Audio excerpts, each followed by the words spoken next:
When you realize you're going to be at sea for Thanksgiving and you don't have a freezer, what are some things you think about when deciding what to take to be able to celebrate?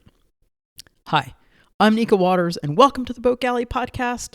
I'm talking about some of my thought process that went into figuring out what food we might take to be able to celebrate my favorite holiday while we're actually on passage. Today's episode of the Boat Galley Podcast is sponsored by FastSeas.com. That's FastSeas.com. Plan your next passage using FastSeas. Whether you are after speed or comfort, FastSeas will find the optimum route to your destination. FastSeas, making weather routing simple. Use coupon code GALLEY, that's GALLEY, for an exclusive 10% discount. Spoiler alert, FastSeas was created by my husband, designed by a cruiser because he knew it was something that we were going to need when we went cruising again. It's kind of cool to be using it for a situation we'd planned on many, many years ago. Part of what we're thinking with this next passage is that probably, if things go right weather-wise, everything is always in fingers crossed, we should be on passage from the Bahamas to Panama when Thanksgiving hits this year. Thanksgiving is one of my favorite holidays. And yes, for me, it is largely about the food. No, really, it's about family and friends, but it will just be the two of us. So it will be about the food.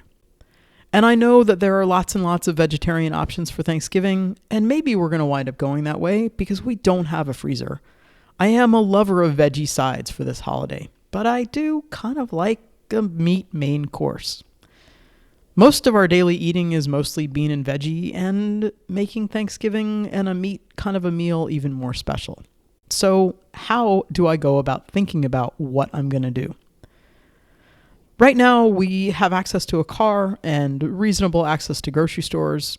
It looks like probably we're going to be heading down the ICW, so we might have some more reprovisioning options between now and then. But we don't have a freezer. Our fridge is pretty small. It's a 50-quart kind of a camping fridge, which is a fancy term for what is really what it looks like anyway on the outside, a cooler. It's a plug-in. It can be either a fridge or a freezer. There's no ice required to make this work. But when people look at what we have and they see, they don't understand that it's our fridge. Somebody generally looking at it, it's like, oh, you have a nice cooler. And my working dimensions inside are 15.5 by 11.2 by 13.3 inches. I could put a turkey breast in there, but how would we keep other things cold? And the turkey, certainly we're not going to put a whole turkey in there. I'm not sure a whole turkey would fit in my oven anyway. I could certainly reconfigure that fridge as a freezer just to get me through this dilemma of what kind of meat can I have. It's the end of October. I've got a month before Thanksgiving hits. But I'm back to the fact that I want fridge space. We're going to be in the Bahamas for a little bit between now and then. We got to have cold drinks and cheese. And the fresh veggies that start in the veg bin, when there's room in the fridge, I put those into the fridge so that they can last longer. So no, the fridge is going to just stay a fridge. The one thing that we've learned over the years that we've had this refrigerator is that stashing things in the lowest section of the fridge, keeping the refrigerator temperature on the low side of refrigerator ranges, and keeping the fridge very full often means that whatever's on the bottom layer, it'll freeze. It's not something that you can count on, and you're not going to put ice cream in there. But if we start with a frozen pack of meat, or even just a really cold pack of meat, and put it in the bottom, it will wind up lasting a while and actually freezing pretty well. So the last time that we did a passage over Thanksgiving was on our trip a couple of years ago from Beaufort, North Carolina to the British Virgin Islands.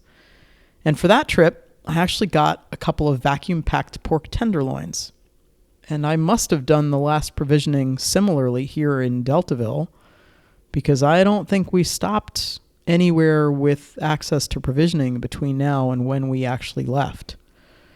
So we celebrated somewhere in the northern Atlantic with mashed potatoes. I think that we still had green beans, mustard carrots, which is a family favorite, roast pork tenderloin, and something pie-like, I think, for dessert.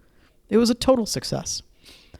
Commercially vacuum sealed meats, as opposed to home vacuum sealed meats, often have a pretty good shelf life. Not shelf, but refrigerator life. We tend to like the pork tenderloins because they're small enough to fit in the fridge and they fit well. Their form factor gives it actually a really efficient use of space in the fridge. And it's tasty enough to feel like a celebration. They also don't take forever to cook.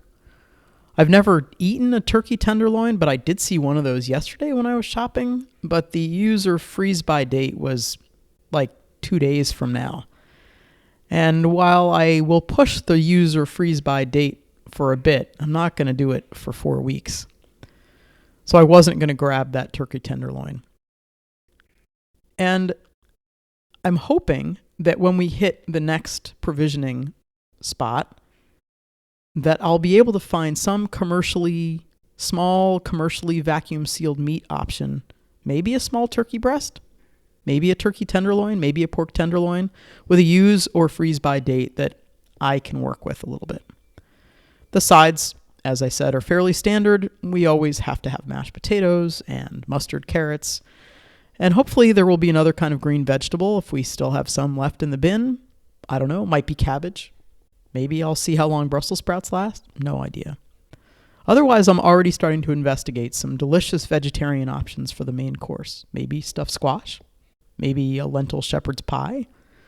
We could go full-on Indian-inspired with samosas and some kind of a curry. Although Thanksgiving to me is definitely turkey and gravy and mashed potatoes. But the possibilities are endless. If you have some ideas for me, please let me know. I'd love to hear from you. I can't wait to share an Anchorage with you. It's not going to be mid-Atlantic Ocean, I can promise you. But it'll be somewhere maybe in Panama.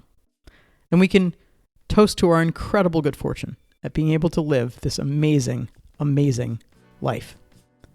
Thank you so much for listening to the Boat Galley podcast.